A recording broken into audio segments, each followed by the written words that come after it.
Well, bye week number 2 is now over, and Notre Dame is getting ready for the closing stretch of the regular season. 4 games remaining, starting this Saturday night here at home under the lights against Florida State. We're joined, as we are every Monday, by Tyler James, co-publisher of Indy Sports. Tyler, I think when the schedule came out this year, a lot of people were earmarking this game as potentially the biggest game on the schedule. Clearly, it hasn't worked out that way, and that's because Florida State comes in at an almost mind-boggling 1-8. So what's the challenge for Notre Dame as they try and prepare for the team on the field, which looks different than the team in the standings? Yeah, it's interesting because this is going to be the biggest recruiting weekend for Notre Dame football this season, but then the game just doesn't necessarily match that. But yeah, on the field, I think Notre Dame knows what it needs to do. Like, it's sort of been laid out for Notre Dame that they need to win out the rest of the season.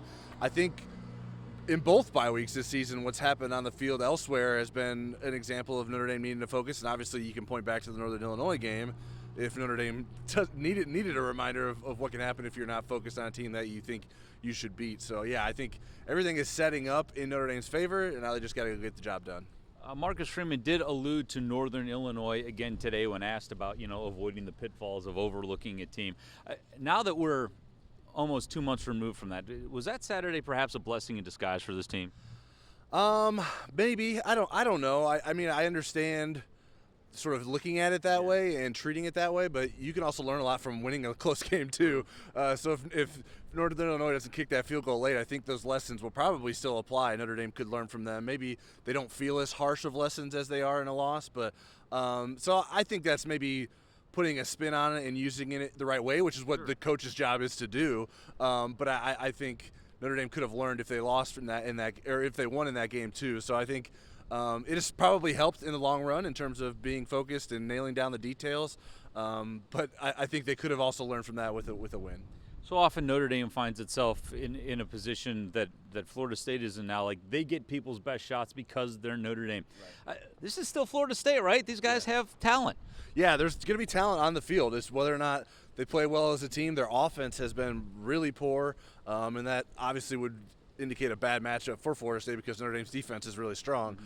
So it's up for Notre Dame's offense to make sure that they don't mess up and put the defense in bad spots, avoid mistakes. I think as long as Notre Dame plays a clean game, I don't even think it should be very close. But yeah, there's still plenty of talent out there. There's going to be guys that they know from being recruits, playing them in the past, so there's plenty of talent that's worth making sure your attention is on who you're playing against on Saturday. You mentioned Notre Dame is in a good place. We do think that we'll know a whole lot more when the playoff rankings come out. We're shooting this on Monday. On Tuesday they come out, so we'll talk a lot about more of that next week. As it pertains to this game, they're playing under the lights. The weather doesn't appear to be a factor this Saturday, but Notre Dame is still a little bit dinged up, particularly in the secondary. Yeah, Notre Dame it needs depth there. The good news this week is that Tae Johnson, a freshman out of Fort Wayne, is going to be available for the first time this season.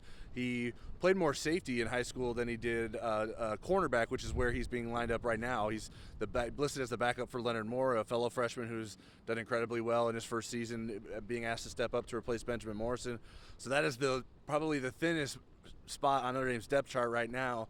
And Tae Johnson is a heck of an athlete, so if Notre Dame feels like he can handle those responsibilities, that's a good sign that Notre Dame is getting some depth back there at that cornerback position. All right, and after this Saturday, there's one more home game the following week, and then fans cross their fingers and hope maybe there's a cold weather December game down the road. We could talk about that in the weeks to come because it still feels a little bit far away. Notre Dame and Florida State are going to kick off under the lights this Saturday night at 7:30, and we'll be back here next week to talk about how that looked and what comes next. For Tyler James, I'm Pete Byrne. Thanks for joining us.